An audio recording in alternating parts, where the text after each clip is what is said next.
Gihimakak ni Board Member Jonkie Ouano nga sila ang nagpaluyo sa pagpanglutos kang dismissed Mandaue Mayor Jonas Cortes. Kagahapon, gifile ni Cortes sa Korte Suprema ang petisyon nila nga nag-awhag sa labaw'ng hukmanan nga ipabilin ug tugutan siyang mapadayon ng iyang kandidatura sa eleksyon. Kaliwa kini sa nauna ng pagkanselar sa COMELEC sa kandidatura ni Cortes isip mayor tungod sa giingong misrepresentation. Si Cortes nagtuo nga ang koneksyon sa pamilyang makaatbang niya sa pinili ay ang nagpaluyo sa mga kaso bato kaniya.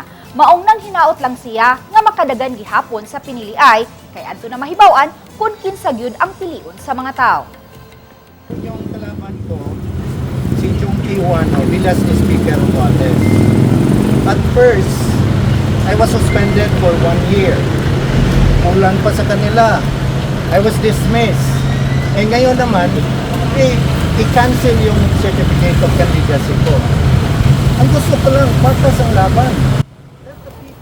Apan sa statement ni Board Member Ouano, gihimakak niini ang pasangil sa makakontra sa eleksyon. Matud pa ang gihimo sa Ombudsman ug COMELEC tungod kay dunay nahimong kasaypanan ug way labot ang House Speaker niini.